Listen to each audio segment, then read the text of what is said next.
We have 66 participants at this point. The numbers are still going up, but I will start. I'm Sabine Frank. I'm the director of Carbon Market Watch.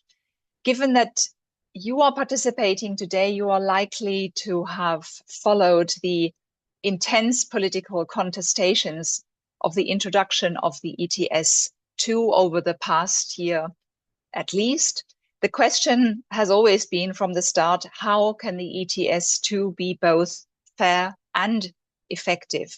And now that a reform of one of the key control mechanisms of the ETS2, namely its Market Stability Reserve, is looming, and a postponement of the ETS2 by 1 year has been decided, the same question has become ever more critical. How can we get a fair and effective ETS2 in 2028?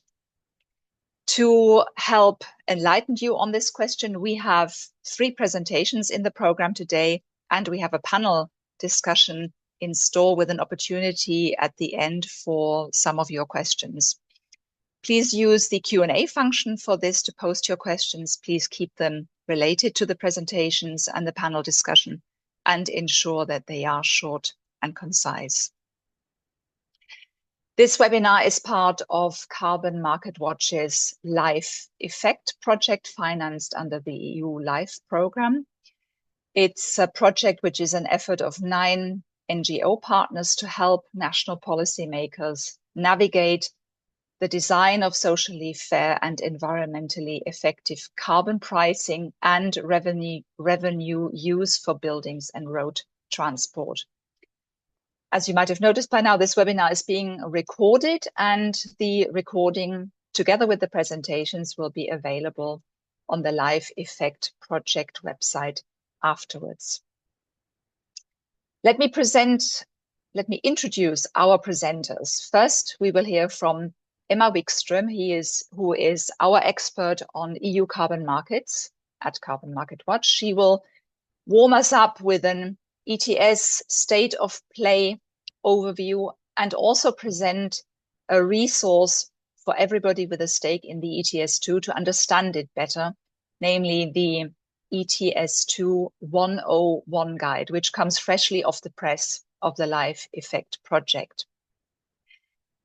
Next, we will hear from Markus Ferdinand, who will provide an analysis of the impact of the recent changes to the ETS2. Markus is Chief Analytics Officer at FIGHT Consultancy, providing analysis services to companies and governments. And our third presenter will be Sylvie Ludig, who is Senior Researcher at Öko-Institut, who conducted a study on support measures, policies, and investments in ETS2 sectors, which was commissioned by the European Commission. Each speaker has 10 minutes. Let's see whether they can stick to it with those big topics. Emma, please take it away for us. Thank you very much, Sabine. So in this presentation, I will present to you the ETS2 101 guide that we are launching here today, as well as a state of play of current ETS2 policy developments.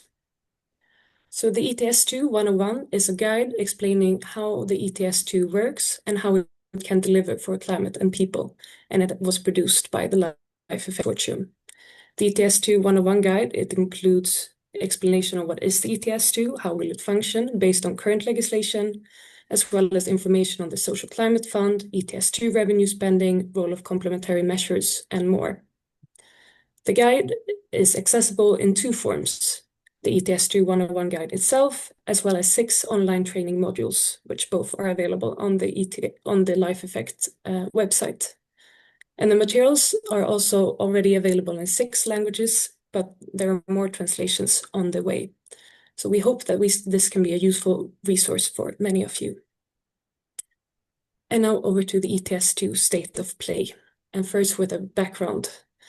that the implementation on ETS2 is currently long overdue, with only 17 member states having transposed the ETS2 fully and only three member states having submitted their national social climate plan this far. And in parallel to this, there has been asked to weaken the ETS2 from many member states. And this has been fueled by concerns about potentially high ETS2 prices, social impacts of ETS2, as well as general anti-EU climate policy narratives. This has led to calls for a market stability reserve reform expressed in a letter signed by 19 member states, as well as calls to postpone the ETS2. And these have led to several concrete changes being suggested to the ETS2 this autumn, where a couple of them strengthen the fairness and effectiveness of the system, whereas other risk to weaken the system substantially.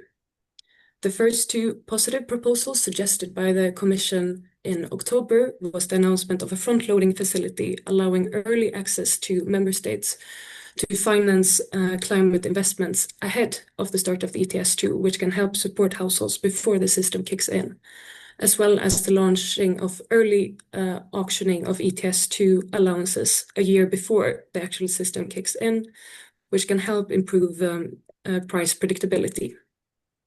But alongside these measures, the Commission also proposed a market stability reserve reform, which risks to radically increase the number of allowances allowed under the system and thereby also emissions under the system.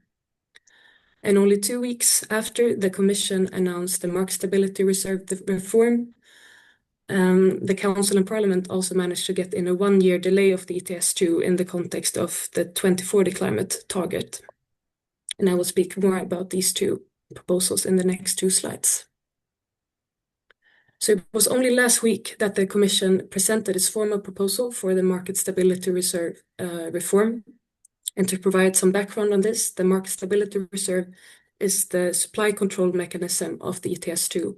And under current rules, an additional 600 million allowances will be placed in the Market Stability Reserve at the start of ETS2, where under certain price and quantity conditions, some of those allowances can be released into the system and serve as an additional buffer in the initial years of the system. Now the Commission suggests 3 changes to the Market Stability Reserve, where the first two are changes to relax the rules so that more allowances will be able to be released into the system when certain price and quantity triggers are met. And the third proposal to extend the lifetime of the allowances placed in the MSR reserve, these 600 extra allowances that are placed at the start of the ETS2 that are additional to the cap, that these allowances will be allowed beyond 2031, where they otherwise would have been cancelled in 2030, the allowances that hadn't been used. And the impact of the MSR reform we see are that under these rules, emissions will actually be able to increase rather than decrease over a year, where more allowances can be allowed into the system than actually reduced in a year. And by allowing MSR allowances beyond 2031, this will lead to that all 600 million allowances are likely to be released into the system, which means a massive increase in allowances under the ETS2. And this would also slow down the energy transition, as it would likely weaken the ETS2 price. And next, only 2 weeks after this 1 year, or after the MSR proposal was announced, the Council managed to get in a proposal to delay the ETS2 by 1 year in the 2040 climate target in its position. And the Parliament later copied this position, also including it, which means that it's very likely that a 1 year delay will be included, but a final decision is still to be made in trilogues.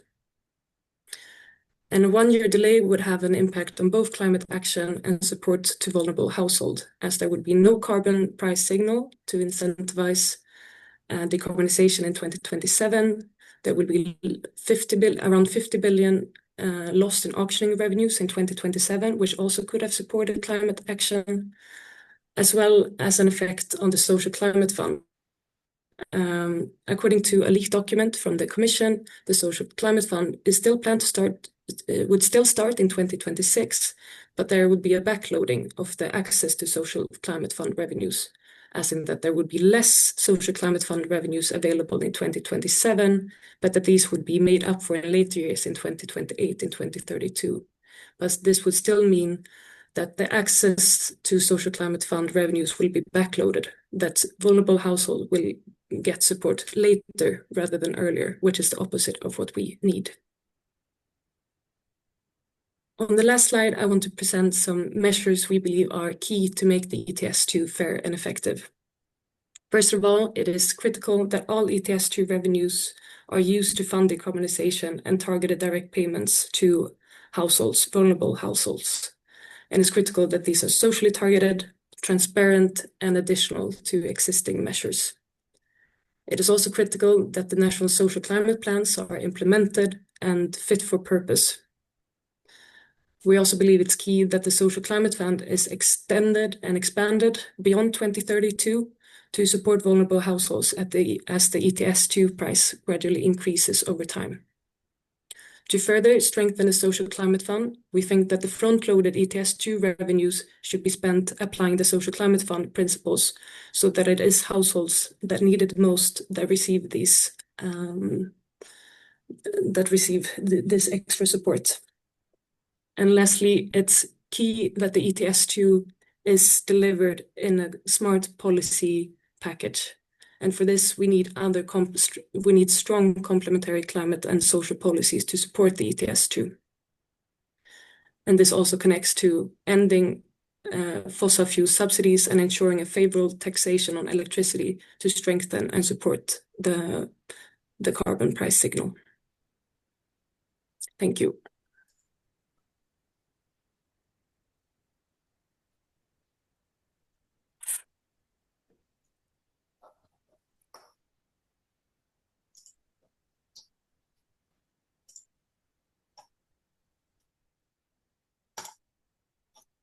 And our next presenter is Markus Ferdinand, who is getting his slides ready. Yes, I hope will be spotlighted shortly. I hope they will be visible soon. Thanks a lot to Carbon Market Watch for the invite. And thanks, Emma, for the introductory presentation. I'm going to provide you an analytical perspective on what the announced changes mean for the ETS2 framework. So Sabine introduced briefly. So for those of you who don't know Veit, we're an analytics provider for carbon, renewable power, and fuels markets. Yeah, my contact details are at the end of the presentation, so feel free to reach out if you like what you see today. First of all, let's go briefly through the announced changes, and I think Emma did a very good job in highlighting those. So I will be quite brief on this, but I think it's quite important to kind of put all of those into perspective. So first of all, there is a delayed start, right? So Council and Parliament have it each in their positions. They've agreed to postpone the ETS by 1 year, which still needs to be solved in trilogue negotiations around the 2040 target now. But I think this is, we can assume this is going to happen. In addition, the European Commission published a draft decision last week, which accounts for changes to the ETS2 framework, which were already announced some weeks ago. So there is a price-related measure. So the MSR outflow is doubled in size and is possible now twice a year. So that means potentially 80 million allowances per year coming to market if triggered. Also, and I think this is probably the most important one to mention here when we look into the modeling results later on, there is no cancellation of MSR volumes after 2030. So basically carrying forward all the remaining allowances in the MSR, which would have otherwise been cancelled, right? So there is a huge amount of allowances, which will then make it to the market a bit later on.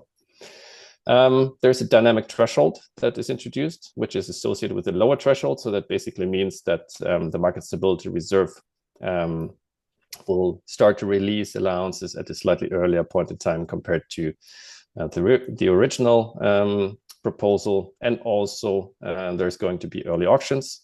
We expect them to start in 2027. There's still some uncertainty around when exactly. So this will increase liquidity ahead of the market start, but does not mean the market is fully operational by then. And there's also a proposal awaited quite soon on the front-loading facility, which is basically a lending function under the EIB umbrella. Also, there are details a bit pending, but I think this will probably be part of the discussion later on as well. Okay, let's look into numbers then, because that's what I'm good at. As a consequence of the proposed political changes, we see the Market Stability Reserve releasing all 600 million allowances to the market in a period when the market balance was expected to get really tight. We will see the market balance in a second, but the allowances come to market when the market is getting tight. So 600 million allowances coming to market in comparison to approximately 160 million allowances, which were, according to our modeling, released during the years until 2030 in the original regulation scenario, right? So this is more than 400 million allowances which come to the market in addition, which obviously is extra supply, because let's not forget where these allowances are coming from. They're created outside of the cap. So they're de facto allowing the cap to increase by those extra allowances, in this case 600 million, in case all of this gets released, which we believe is going to be the case. So what you see here on this figure, that shows the total supply, including front loading. So remember, there's front loading happening where allowances are taken from auction volumes in the new proposal now, auction volumes from 2030 to 2032, and being put actually on kind of the first year. So this is why you see this big kind of the large bars in 2027, these brown bars in the scenarios where we have either the original legislation, so what's currently legislated, or only the MSR changes. You basically see those kind of allowances coming to the market in addition to what was planned by the cap. So what you see here, I mean, I've basically chosen to show you three scenarios to break a bit this legislative kind of chaos a bit down. So the original regulation, current legislation, which is basically these dark brown bars. Then you have the adjustment suggested by the Commission, which is basically the changes to the MSR. That's kind of the light brown bars, and then the blue bars representing the 28 start date plus the MSR changes, right? So everything in one. So what you see, as I said, in 27, that shows front loading of 30% of the first year's cap. That's the brown line with a 1 year delay. We're showing this front loading happening in 2028. So this is kind of where this blue bar kind of sticks out. So this is when then this front loaded allowances come to market. I think most important to note on this chart is that until 2034, in case of those light brown bars, and in 2035, in case of the 28 start year, more supply is coming to the market than via the original regulatory framework. This is the effect of allowing the MSR to release for a much longer period than previously anticipated, right? So you see kind of these light brown bars and these blue bars being above the dark brown bar for quite a period, which is the effect of the MSR mainly. So what happens to the market balance then? What you see on the right side is the annual market balance in bars and the cumulative market balance in a line. So with the proposals in place, so this is now everything in one, 2028 start year plus MSR changes. The market balance will start with a significant oversupply that builds until 2029, which is because of front loading happening. And then it's dropping quite significantly with the annual market balance turning short, right? That eats into the oversupply, because during these years, the front loading gets deducted from the auction volumes during the years 2030 to 32. So this is basically what was planned as well with the original legislation. And now it just happens 1 year later. So you see this kind of roller coaster, right? Downwards. There's a very little abatement incentive created during the years 2030 to 32. So there's prices going to balance between 60 and 70, 75 euros maybe. But basically what happens then, there is additional MSR releases coming until 2035, if you remember the first slide. So with these MSR releases, the balance relaxes again before the market balance then turns into negative territory again as of 2036, when the MSR stops to release allowances and the balance turns a bit tighter again. But that said, I mean, compared to the original balance, the level of tightness is rather moderate. Here you can see how then our fundamental model forecast changes to emissions, mainly as a result of increased supply from the MSR and also the lower prices that we will see in the last slide compared to the original proposal. So the changes to the MSR will basically lead to around 600 million tons of extra emissions, even though we only see around 400 million tons extra supply between now and 2040. Why is that? It's because the market participants are getting less incentives due to the more relaxed policy framework to abate. And by that, kind of emissions are stacking up unproportionately higher compared to the extra supply coming to market. The year of extra delay, so to 2028, will add another 95 million tons to the emissions between 2024 and 2040, because emitters will start to receive a price-induced abatement signal delayed by 1 year, right? So you kind of get this stack-up effect, which then leads to emissions basically outgrowing the extra supply that's given to the market. So let's look into prices, and that's also my last slide.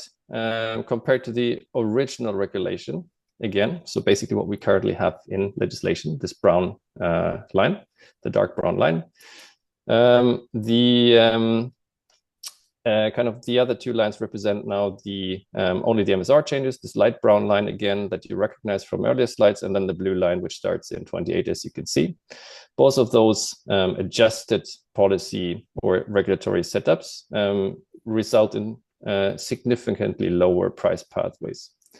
Main reason for this, significantly more relaxed market balance because the MSR is emptied completely. But when you then compare the MSR adjusted scenario, so this light brown line, with the 1 year delay scenario in addition, which is this blue line, it's quite an interesting development here, because the 1 year delay leads to slightly higher prices, at least during the first years of market operation, because the cap trajectory remains unchanged in a way, right? So you start the cap to kind of decline from a 2024 virtual kind of point to kind of to the later years. So even with the 1 year delay, you kind of follow this cap trajectory, right? Which means that if the price, like given that price signal is now coming 1 year late, you get the 1 year delay in the abatement signal, which then means the abatement effort that needs to happen in order to stay within this pathway is slightly higher compared to a 2027 start date. The abatement incentive then with prices between 60 and 70 euros, as I said, kind of then results in a market balance together with the MSR releases that relaxes somewhat after 2033. And this is when kind of those two lines basically swap around. So probably lots of things to discuss around this. I'll end my presentation with that picture, but happy to answer further questions on the modeling itself as well during the panel debate.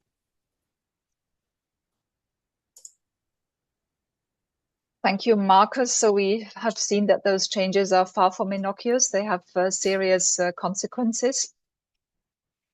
Next comes the presentation from Sylvie Ludwig on support measures. Okay.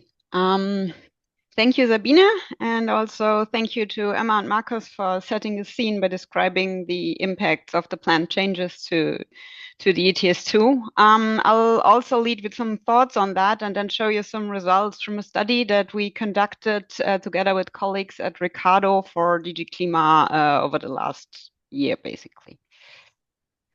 So the start of the ETS2 was postponed to ensure what is called a smooth start to prevent high prices for ETS2 allowances and at the same time lower barriers to fossil-free options.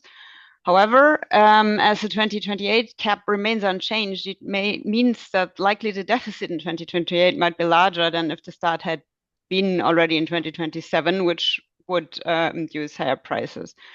When looking at the graph, you can see that the ETS2 cap is foreseen. You can see the ETS2 caps as they are foreseen right now and historic emissions. And when looking at the historic reduction rates, they over the time period of 2013 to 2023, so over a 10-year period, they were at 13.5 million tons per year. When then zooming in on 2018 to 2023, it was about 27 megatons per year, and when really focusing on 2018 to 2023, that's 45 megatons per year. However, the cap decrease, as it is foreseen, is at over 63 megatons per year, and we will not have the effect of the carbon price in 2027. So to prevent the high prices for the ETS2 allowances, we need an early start for the decarbonization in the ETS2 sectors to lower the emissions and subsequently reduce the burden on consumers by lower prices. Additionally, if the switch to fossil-free alternatives is enabled by implementing supporting measures, this will also help to bring down costs. This is why we looked at different measures that are already in place in EU member states. So the objectives of the study was the assessment of supporting measures for decarbonization in the sectors covered by ETS2, so namely road transportation, buildings, and a range of industries that are not covered by the ETS1. And the focus was on measures which are scalable. They should be reproducible across other EU member states and have the potential to have a short-term impact and be sufficiently cost-effective. These measures should address challenges and barriers and create support opportunities to deliver energy and/or carbon savings in line with the ETS2 and the effort-sharing legislation. So the study is built on national and EU experience with green measures to support the transition, and it expands on the list of measures supported through the social climate funds by supporting a wider range of stakeholders, including middle-income households. The identified measures should support rapid decarbonization, including support for electrification of private transport, building renovations, and incentives for energy efficiency investments. We proceeded stepwise by first identifying barriers and challenges for each sector or investment environment, and then identifying different supporting measures from different countries. Those were reviewed and prioritized to find out best practices and also discussed with stakeholders. So the goal basically was to create a concrete toolbox for member states to use with short-term and high-impact measures that have been tested and tried in member states across the EU. Those measures during the time of the studies were consulted in stakeholder workshops with over 150 experts for the different sectors, and they are aiming at delivering quick win decarbonization in road transport, heating for buildings and industries, and benefiting especially lower income groups, but also targeting middle income groups. I'll now present 3 example measures for the 3 different ETS2 sectors. Of course, there are a lot more, but since we are short on time, I can't present you everything that we have listed. So one example measure from the study for road transport is a CO2-based tax deductibility for company cars that is currently implemented in Belgium.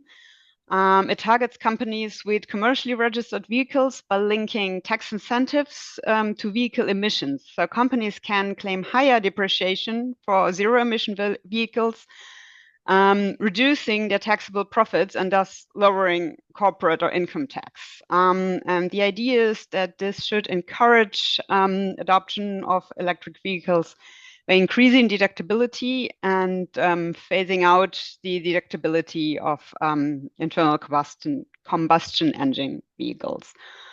Additional measures that we have listed include measures to promote the uptake of private electric vehicles, like transparency for public charging, emission-based taxes and tools, measures to promote electrification for truck transport, and also measures to promote modal shift, like simplified ticket pricing and superblocks.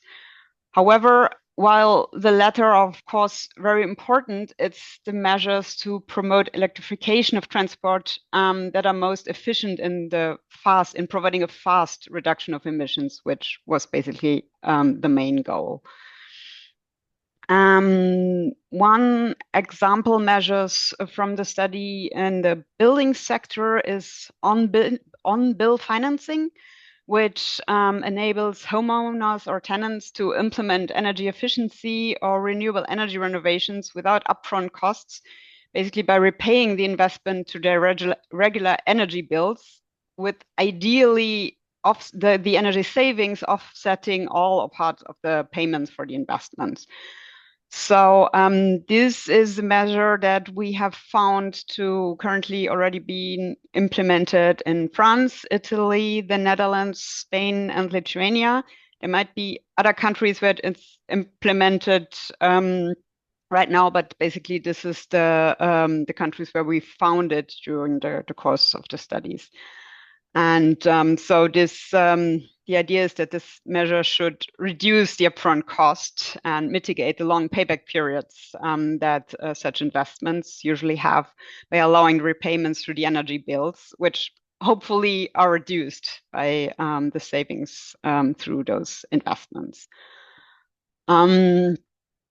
Additional measures identified in the building sector is providing information to consumers on heat pumps and energy savings, reducing electricity prices for specific technologies like heat pumps, state guaranteed and interest-free loans for energy efficiency measures, financial support and tax deductions for building renovation, and also social leasing for heat pumps.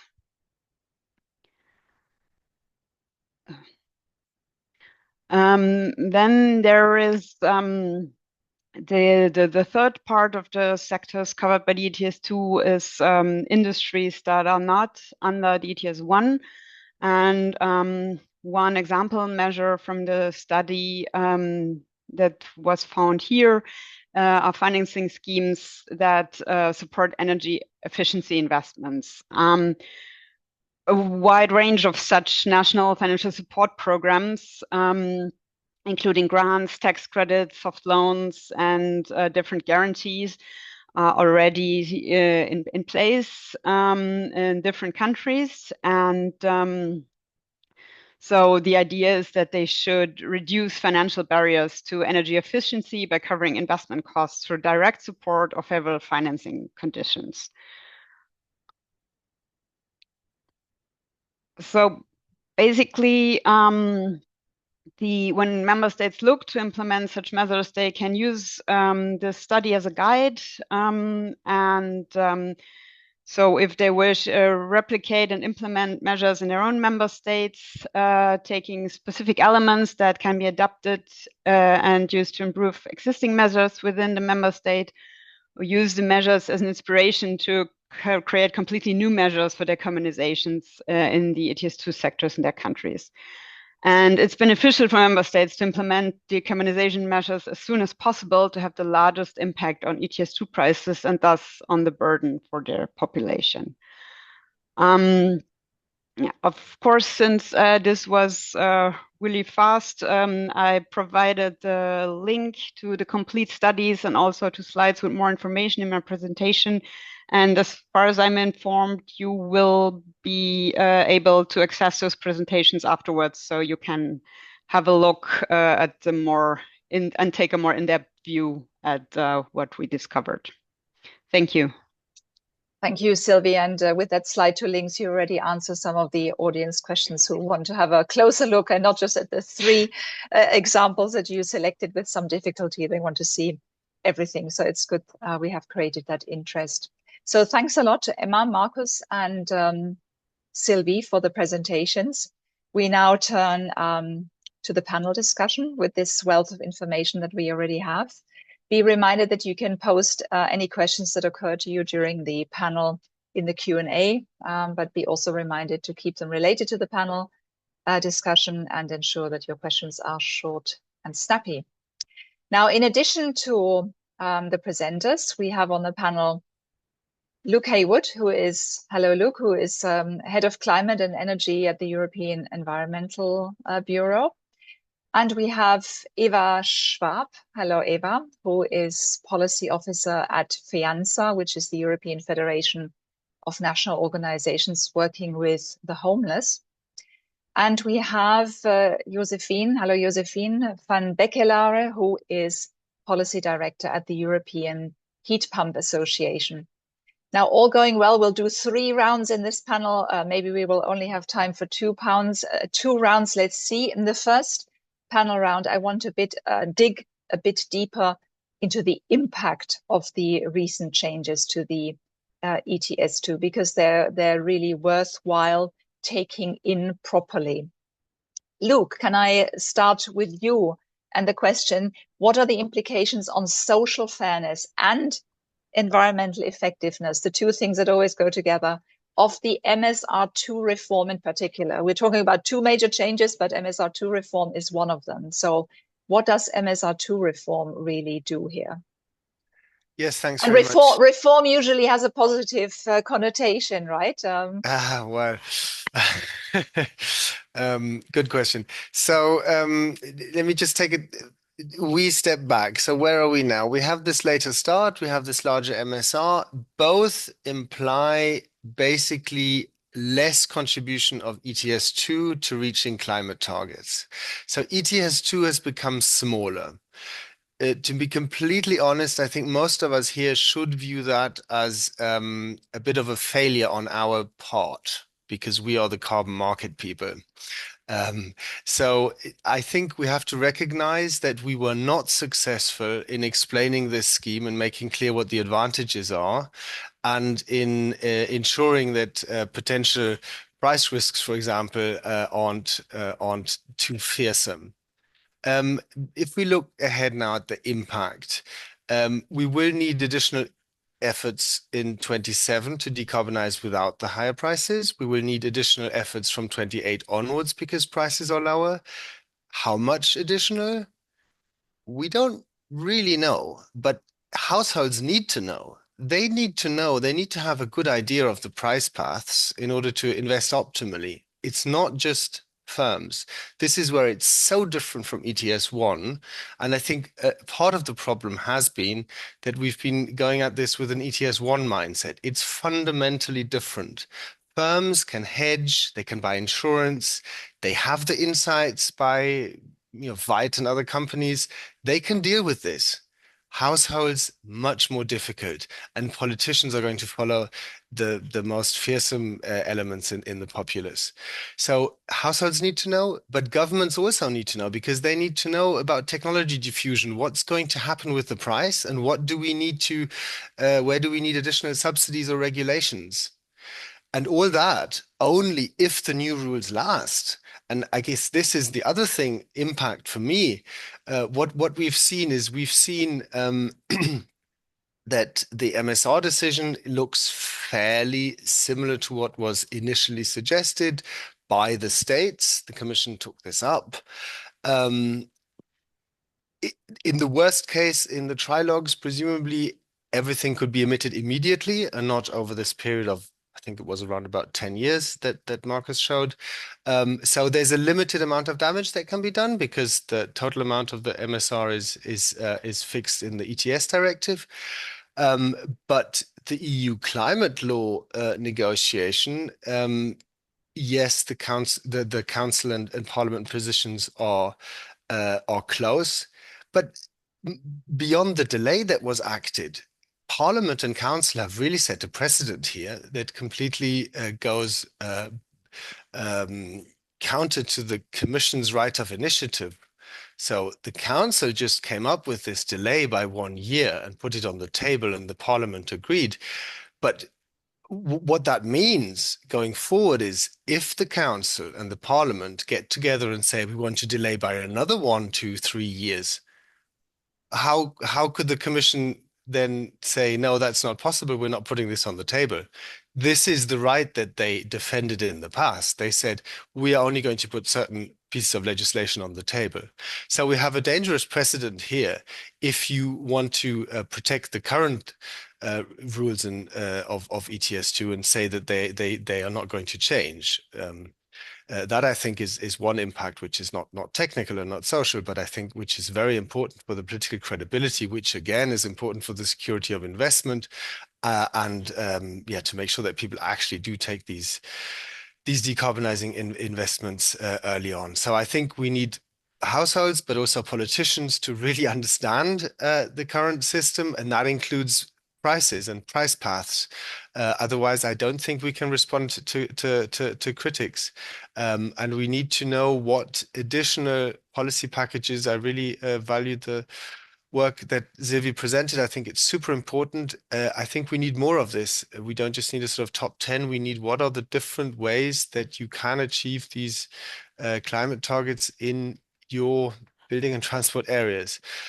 So for this, please share more of your good scenarios. I don't think it's going to be possible only with the sort of insider knowledge to get this through. I've told this to the Commission as well. I think we need a public model, or VITE should provide more of their modeling results publicly. Same for Öko Institute. I think it's very difficult for us to move in this space at the moment. I think in this policy uncertainty situation, and price uncertainty and policy uncertainty, it's super important that we allow national governments to move ahead. I think we should encourage those governments who have schemes to continue them, but also countries who maybe don't have ones yet, but were ready to do ETS2, might they consider starting a national scheme, even if it's only for 1 year? Because of course, we don't know whether it'll only be for 1 year. And if we have some positive examples, that would be really valuable. So I'll stop here and talk about revenue distribution next Thank time. you, Luke. You went beyond the question, but it was all very interesting already, giving us an interpretation of the political context that we're in, and that maybe the decision makers weren't all aware of what they're doing, and that certainly the way how the changes came about is a bit unusual, and that we continue to find ourselves in a difficult political context. And a big question is really, yes, how solutions, how potential actions, how the knowledge about them can circulate wider and better, both amongst households and amongst governments in Europe. Eva, let me turn to you. I asked Luke about the implications of MSR2 reform. In your case, I'd like to emphasize the delayed ETS2 implementation. What specifically are the implications on social fairness and environmental effectiveness of this delay that we're facing now? Yeah, thank you for the question and for the invitation as well. So I wanted to go a step back and look at how we arrived at this situation, and that it started with a concern with higher carbon prices and how that would affect households. And I'm wondering whether there would be a more proactive way to respond to that instead of watching down the climate targets and having the measures that Emma presented. And I wanted to remind again of the complementary package of ETS2 and Social Climate Fund that was also mentioned already before, and that this package, if it's taken seriously, if it's implemented strongly, particularly with strengthening the Social Climate Fund and really targeted social support mechanisms, that it has the potential to make an important step into the direction of adopting socially fair energy transition measures and investments at the member state level. To remind ourselves that the Social Climate Fund is the first fund at the EU level, which is exclusively targeting vulnerable people and supporting them in the energy transition. So this is the first, and this has to be seen as an opportunity at the member state level. So I think a proactive way and to deal with the question, the concern with high carbon prices, and to address that in an evidence-based way would be, first of all, to be sure that in the national social climate plans we have realistic baseline scenarios. Not all of the national social climate plans, the draft plans that I have seen, do really fulfill this exercise to show the impacts of ETS2 on different income groups, on households living in different types of housing and different fuel users. I believe without such an assessment, talking about the adverse social impacts of the ETS2 does not help to inform actual policy, but is more at the level of an instrumentalization of the social effects and raising anti-climate sentiment. So we need this kind of breakdown to know about the target groups. Then second, something we have also asked in the open letter, that we need a realistic impact assessment of the Social Climate Fund. We need to know exactly what is the reach of the fund, how many households can be helped and supported, and also to know what is the percentage of households, vulnerable ones, that will be without an investment by 2032. So from the plans that I have seen until now, the investments reach between 2 and 5% of the respective target groups. That means that by 2032, there will be the vast majority, around 95% of vulnerable households without structural support investments. Now, that is only looking, of course, at the impact of the Social Climate Fund, and that highlights the need that we have to look at the member states, what they are doing in their national policy mix and in their regulations to support vulnerable households, and whether they are taking the important reform type measures, such as tenant protections, such as making investments in social housing sustainable by closing financial circuits and disincentivizing extraction. And one last sentence, if I may. There has been one study by Fraunhofer Institute, which is very hopeful, that actually with a redistribution of already existing, in Germany it's BEG funding, in a more socially targeted way, and some additional regulatory measures, particularly tenant protection, and channeling the most of the funding to non and limited profit housing associations, we can reach the climate targets by 2045, whereas with the current policy mix and distribution of BEG funding, which is highly unequal, we will not be able to do that. So that is really an appel to look at how these two can go together, the social and the carbon reduction. Okay. Thanks very much. You pointed both out how extraordinary the Social Climate Fund is as a tool, how unprecedented it is, but how many questions also remain open with the social climate plans, the national social climate plans that will be the basis for spending the social climate fund. So lots of work yet to be done. Sylvie, if I turn to you, you've heard Markus's presentations, you've heard Luke and Eva. Is there anything additional that you'd still like to point out in terms of the implications of the two major changes that are now on the rails? Yeah, we think that the delay and the MSR reform do not really address the structural deficit of allowances. Unless emissions decrease much faster than in the past, we will face the same concerns about high prices in the future as well. And Luke has already pointed out earlier, will it remain at the 1 year delay? So all studies show that the ETS2 alone will not be able to bring down emissions in line with the cap. Required CO2 prices of several €100 per ton are not politically survivable and would impact vulnerable households much too strongly. A strong policy mix is thus needed to ensure moderate prices. It is extremely concerning that member states, including Germany, are pushing to weaken the emission standards for new vehicles, for example. This is probably the key policy for faster decarbonization in the transport sector. the situation in Germany, the largest emitter also in the ETS2, is worrying. The government is planning already implementing policies which will increase emissions in the ETS2 sectors, like lowering gas prices, breaking the promise from the coalition agreement to lower electricity prices for end consumers, further subsidizing long commutes to work, and weakening requirements for low emission buildings. The list is very long. So additionally, there should be a focus on also on the financing of the social climate funds. So far, the plans as they are now, they foresee that the SCF will be fully funded as planned. However, the mechanisms to ensure this are yet not completely spelled out. So member states should continue working on their social climate plans and trying to reach the milestones as spelled out therein.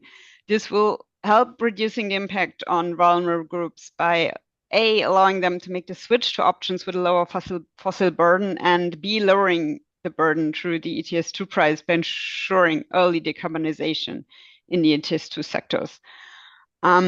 Also, the revenues from the social climate fund will be disbursed only after the measures have been implemented. So it's actually an incentive for countries to start early to actually get access to this money.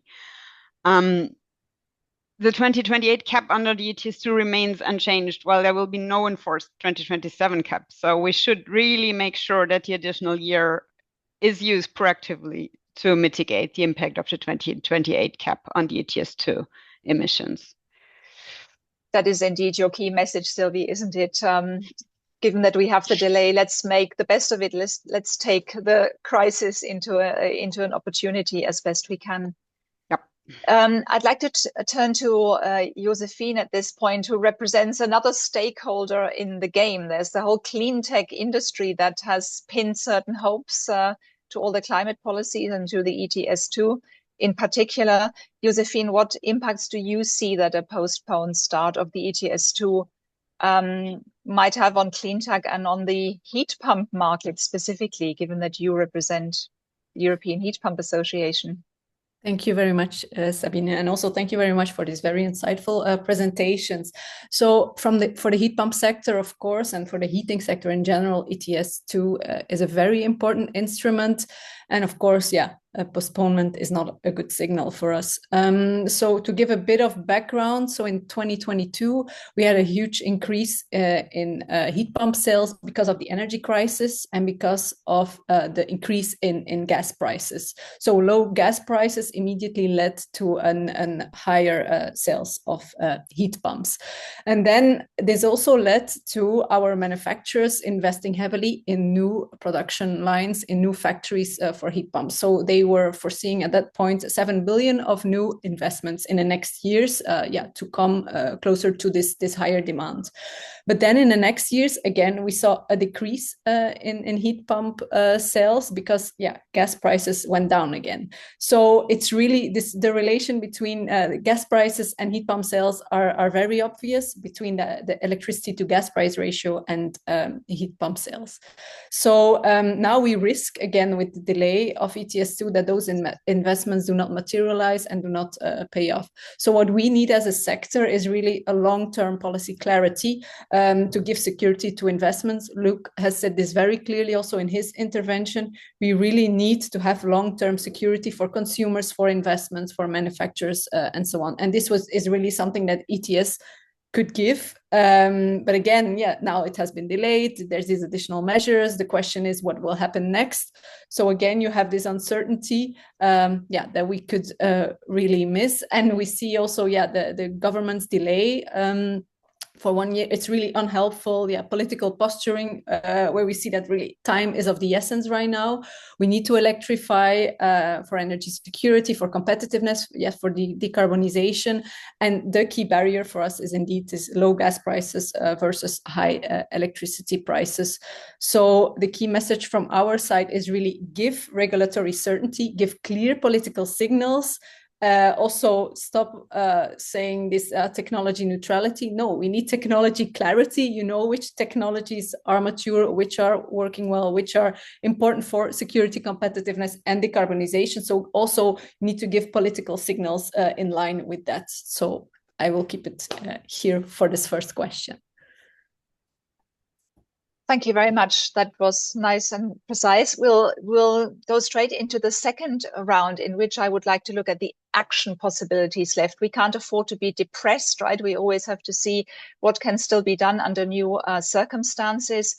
So turning to you again, Luke, what actions with regard to the social climate plans and the social climate fund are needed now, perhaps more than ever, to strengthen the social fairness and the environmental effectiveness of the ETS2? Give us your most hopeful answer.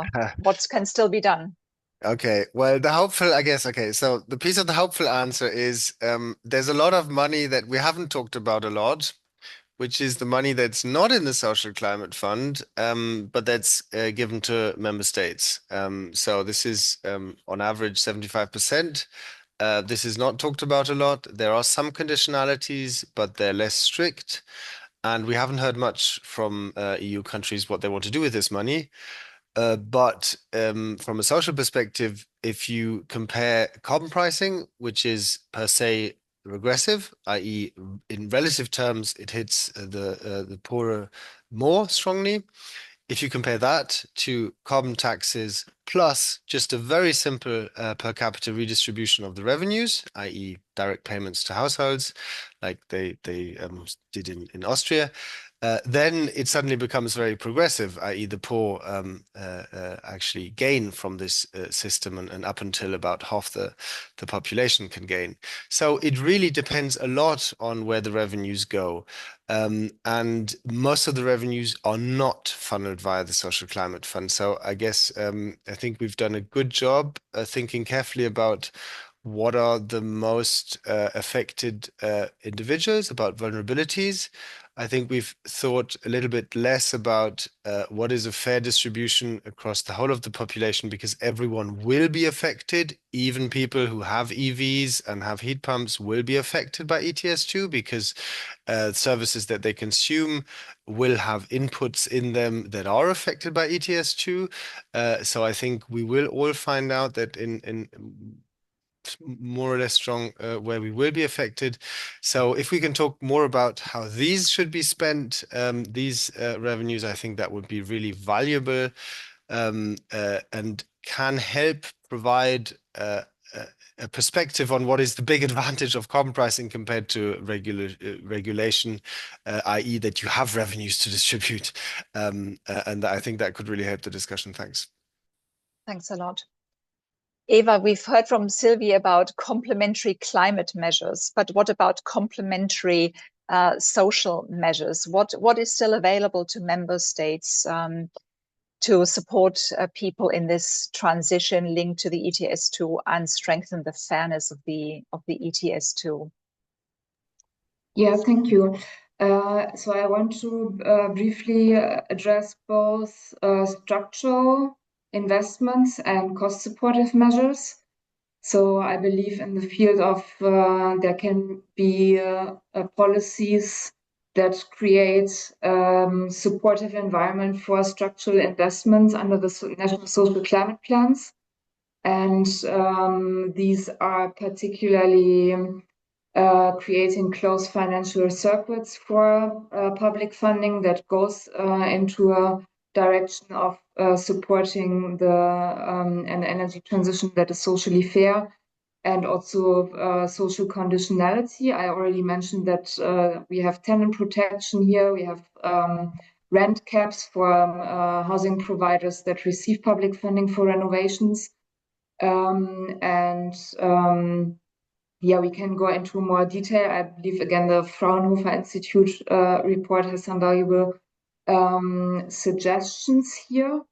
And in terms of cost supportive measures, I want to go a bit deeper, or a few more sentences on that, because In the National Social Climate Fund, it's also regulated that only 37% of the investments shall go into cost supportive measures. And the idea behind that is that structural investment have the more long-term effect. That is certainly true. But we need to think about balancing the two. I think that's very important. There is also a study by the Polish IBS Institute that shows how exactly to balance as long as households are still waiting for structural investments to kick in, for how long they will need to have cost support. So that is one dimension of the question. And the other dimension is also that we sometimes forget to think about how high running costs and the accumulation of debt in households can be trapping households to even access some of the structural investments. So households can be in a debt trap also because of energy costs that can keep them from accessing adequate housing, from accessing credits, etc. So cost supportive measures are definitely having their place in the plans, and this is also something that member states can support with social policy, reforming what they already do in terms of energy cost support, particularly to go from very flat rate measures to more staggered and, for example, divided by fuel source or by a household type. Thank you very much. The devil is in the details, so much to look at. Josephine, if you consider what you've heard from Sylvie on the complementary measures and what you said about a clear signal being needed, a clear investment signal being needed for industries, which of the complementary policies, so the policies besides the ETS2, are you in particular looking for to provide clean tech with the right incentives? Yes, indeed. So, of course, ETS2 makes fossil fuels more expensive over time, but this carbon pricing, it works best when clean alternatives, so such as heat pumps, they are available, affordable, and also easy to adopt.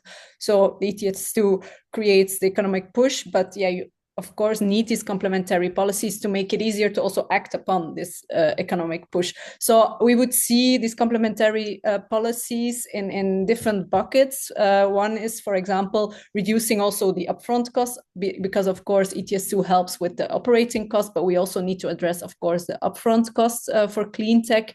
For example, loans, grants, and so on. These types of solutions need to be offered at the same time. Then also we need to remove other non-price barriers, for example, access, grid access, certain building codes and so on, to really make it easy to install these heat pumps. Also, what has been mentioned by Sylvie, information, so that people have access to information, also skills, installers, one-stop shops that can help in renovation and so on. So there's a whole group of additional policies that needs to be there. But I would say the overarching or the key one, I think that brings everything together is, again, this long-term policy clarity, policymakers that really say, okay, for example, there's a clear deadline for fossil fuels phase out. There's a clear date and we work towards that, and not every time there's elections, there's a new political party in power. Oh, we will change this. Oh, we change the subsidy schemes and so on. No, we need to have this clarity long term. And then when this is clear, I would say at national level or at EU level, and then all these other measures should also follow that path and should fall in place. So I would say long-term policy clarity at higher level, which then includes these other things as well. Yeah. Thank you, Josephine. The last question in this round goes to Markus.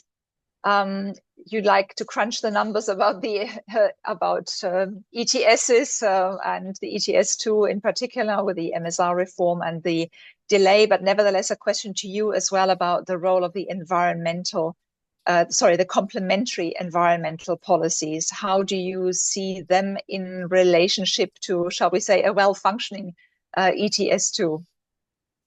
That's a good question. I think in the end, it comes down to the interplay of the ETS2 with with other policies that in the end then will result in decarbonization, right? So, I mean, those overlapping policies, they make the overall system, or can make the overall system, more socially acceptable and politically resilient.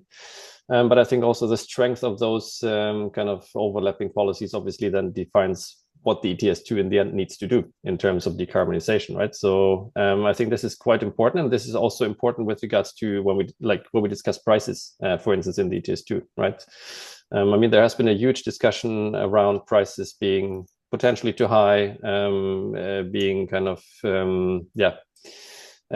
socially non-acceptable. I think in the end, the level of those prices is defined by how ambitious all the other policies are, right? So if there is a lot of ambition in overlapping policies where member states really go targeted towards certain sectors or certain technologies, all of that will lower the ETS2 price. I mean, in the end, it's a bit of, I always think of the ETS2 as being, in a way, a measure of last resort, right? So whatever is not picked up by other policy measures is then picked up by the ETS2.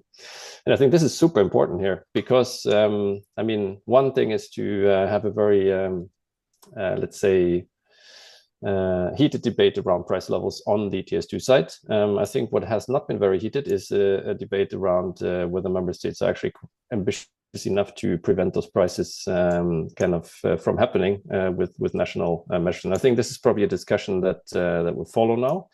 Which I think is also quite important in light of the 2040 target discussion, for instance, because I think there was a few mentions here about, well, is 2028 actually the start year or not? I mean, I do believe it is. I do think also the wording in Council and Parliament text highlights kind of make reference to kind of the 1-year delay clause. So let's not go into the legal details here. But I think when you think about it from like a 2040 kind of framework discussion, I mean, in the end, what we talk about is a 90% emission reduction, right? Now with credits somewhere between 85 and 90 probably.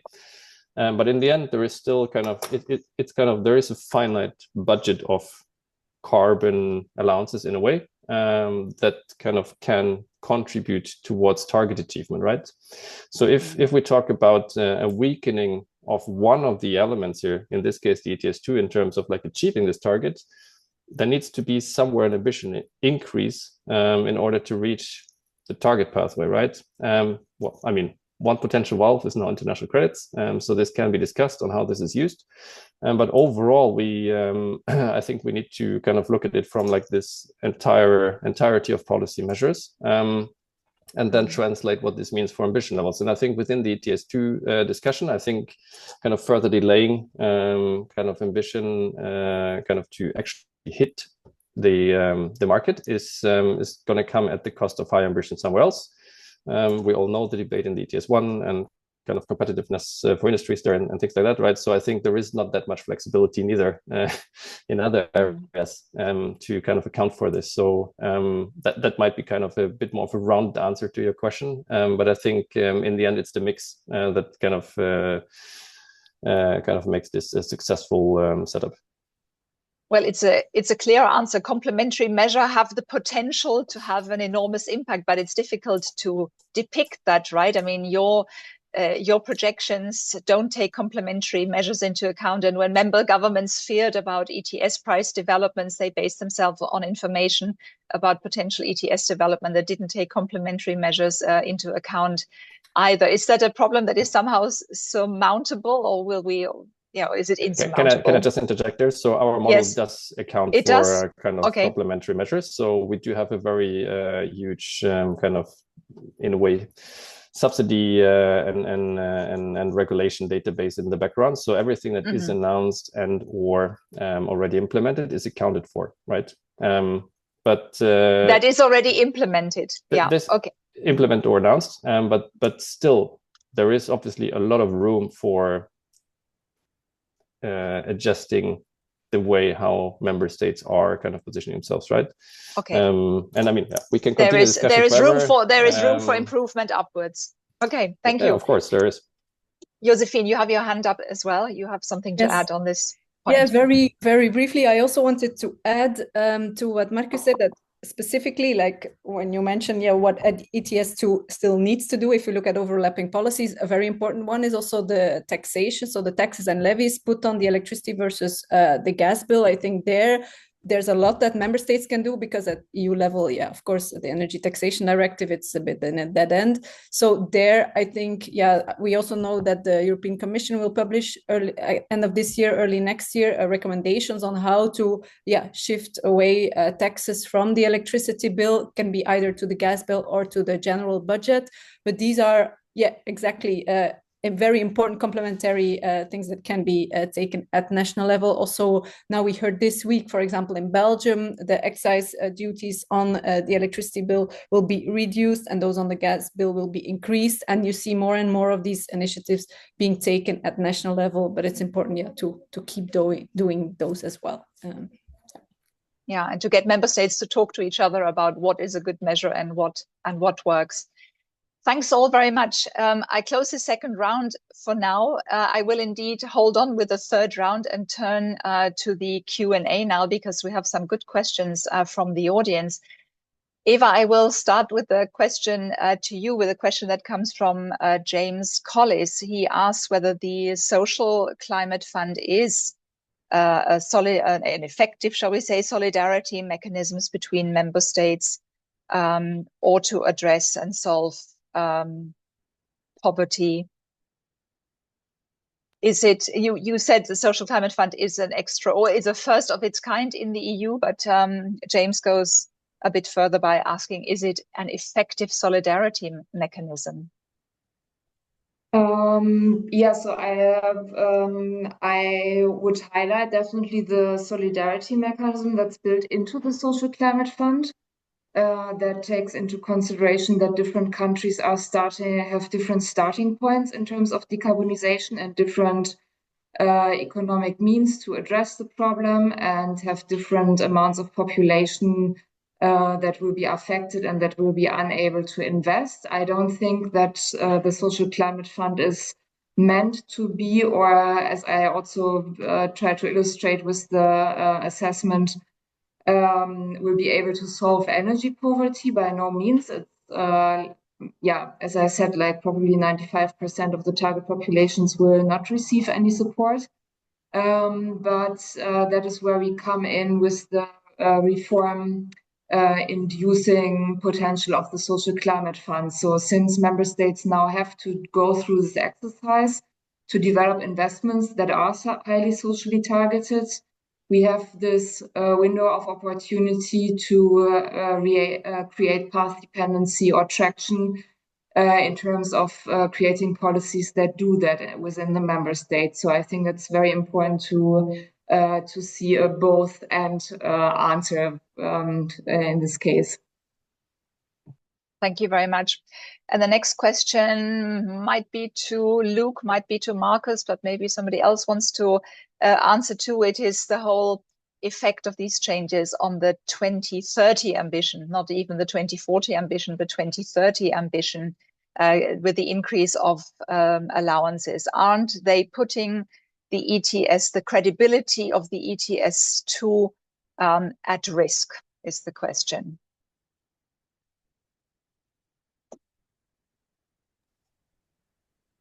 Luke, who wants to take that? Luke, do you want to take that Luke, first, or Markus, goes you want first. to take I that can have a first? second go at it.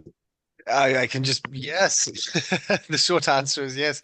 So, I mean, these sectors are covered not only by ETS2, but also by the effort sharing regulation. So this is a system of basically pledge and review, where countries sign up to legally binding targets on EU level.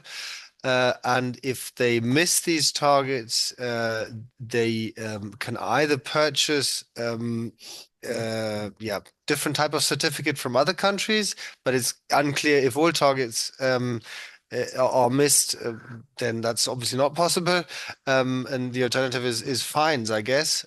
So We have a plan B, as it were. We have another form of governance on this to reach the targets, but enforcement is a lot less obvious and definitely not as automatic as it is with ETS2. So yes, I think this does raise questions about credibility, and thus is concerning. Yeah. Maybe just to add to this, I mean, first of all, I mean, the 600 million allowances have, which are sitting in the MSR, they have been created outside of the cap, as said before. So obviously, this is de facto a cap increase if you allow all of those allowances to the market, right? I think you can argue kind of what the environmental effect of that will be, but I think we have shown clearly that this will also lead to increasing emissions. So within kind of a 2030 and the 2040 target framework, this needs to be accounted for when you kind of look into the actual the real world effect of this.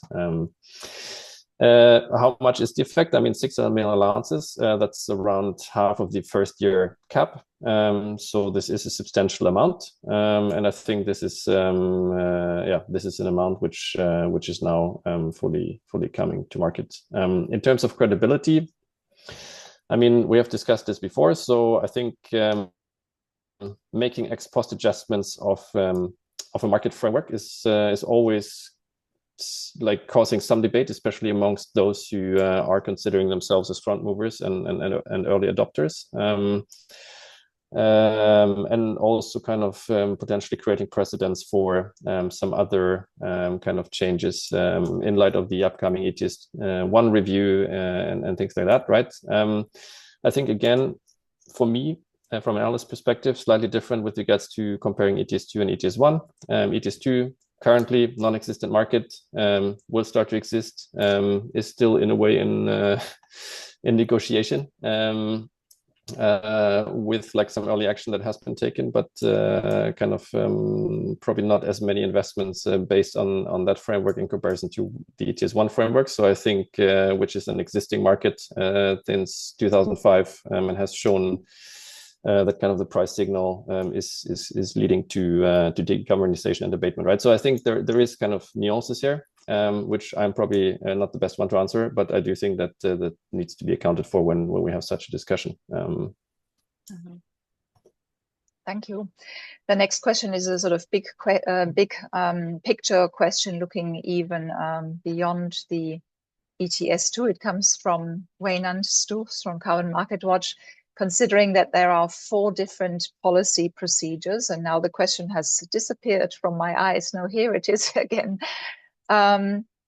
So given that there are 4 different policy procedures with different scopes and different timings, so MSR reform, the 2040 induced 1-year delay, early auctioning, EIB front-loading facility, what's the overall net impact of these 4 things taken together on the social climate fund and on the support for vulnerable households? Is there anybody who wants to take this particular question? So everything taken together, what's the impact on the social climate fund and vulnerable households in particular?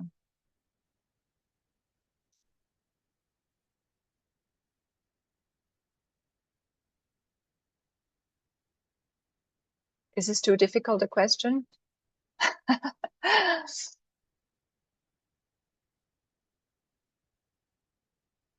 Then let me try. Yeah, Luke. If no one else wants to, I can. I mean, the Commission has been quite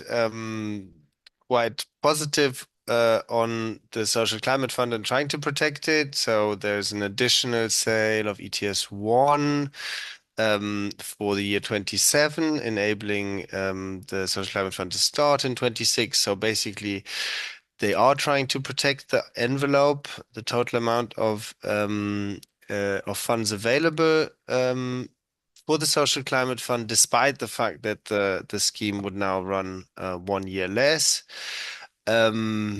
The sort of price and quantity of MSR changes is not easy for me to understand. Of course, you have more allowances with the MSR, so that's more sales, but also at a lower price. So yeah, And then it depends, of course, whether this cap of the Social Climate Fund is actually reached. So we're talking about maximum amounts that are set in stone, but actually it's 25% of allowance sales. So if the lower end of the price projections come to pass, then we might not even reach that. But the figures that we've just seen today seem to suggest that we would reach the cap of the Social Climate Fund, and then we can be, if we're optimistic, then maybe there's less change than could have been feared.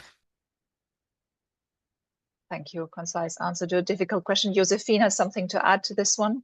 Yeah, it's not an answer. It's more an additional question, maybe for the analysts among us.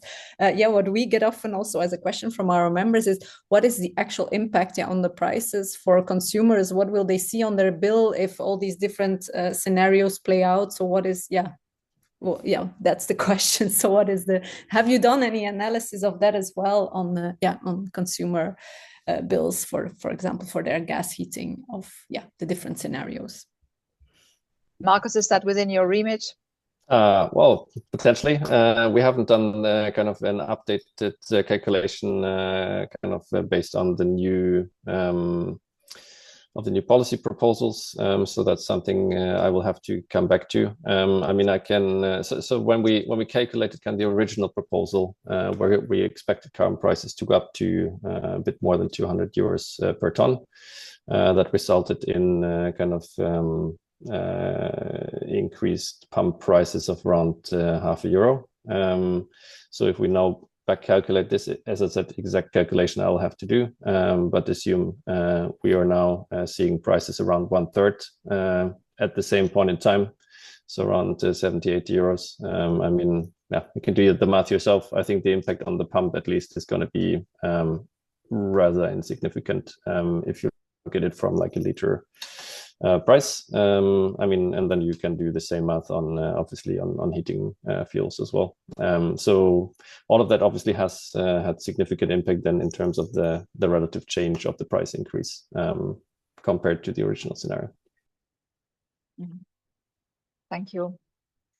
I have to prioritize badly now amongst the questions coming in. Perhaps the next question to you, Eva, from Juliette Giscard d'Estaing.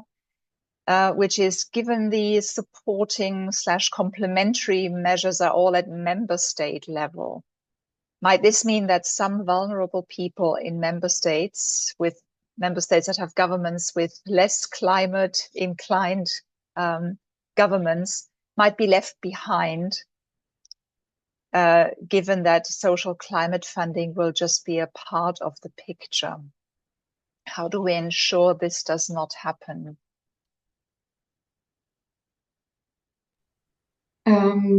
Thanks.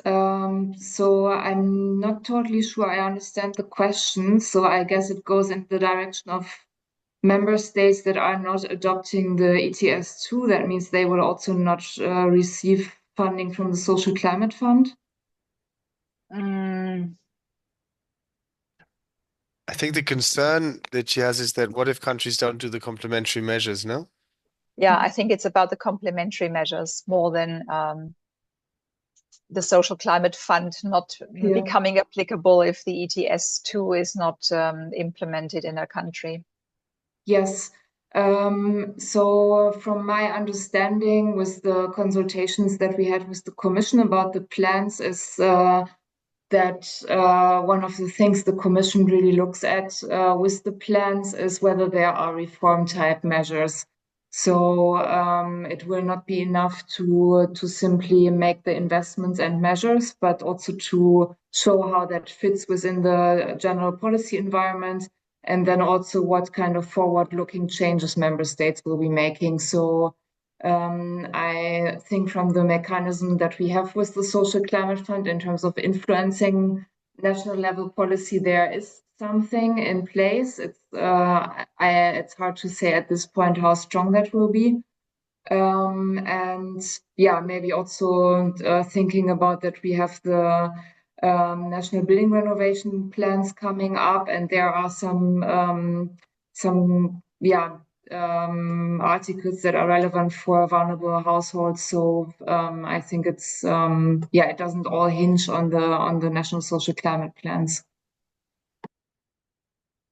Okay, I hope the person who asked that question is satisfied. That I think that's the number of questions we have time for. Maybe a very last one, which goes to the very heart of the ETS2 by James Collis. Are carbon prices a mechanism of last resort, or are they the cornerstone primary policy that makes all other regulatory policy more effective? Maybe I can take first. Oh, sorry. I wondered whether Josephine might want to have a go, and then we'll see who wants to complement that. Yes, I would see it that for us the main issue is this electricity to gas price ratio. So I would see it really as the cornerstone. Of course, you need the others as well, but if you see that the business case makes sense and it's a key part of the business case, then the rest should follow, I would say. So that would be my answer. Yeah.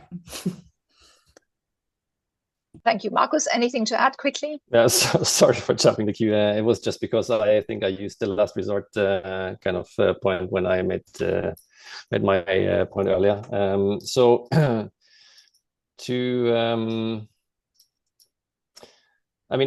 To be honest, I think in the end, if there is a high enough ETS2 price, there is an incentive for member states to basically make sure that there is additional or like overlapping policies which then are economically viable against this ETS2 price, right?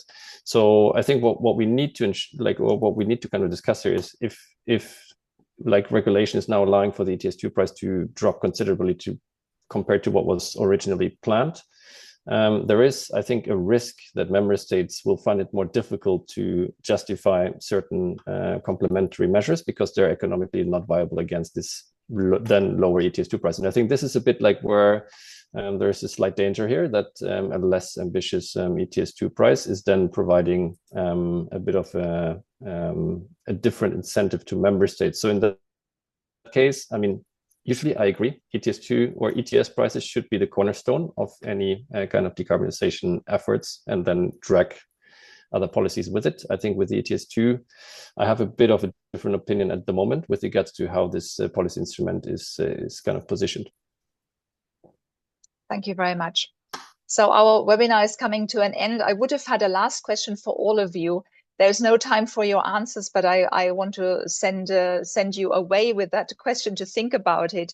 And that would have been about the sort of political treacle that the ETS2 finds itself. And, you know, treacle is something very sticky and something very difficult to move in, right? So, and the political treacle of the ETS2 is that member states not only fear high and volatile ETS prices and the social backlash that might accompany them, but some of them also clearly lack the political will to put enough ambition into measures that will help people avoid the ETS price, first of all, or to obtain assistance to cope with it.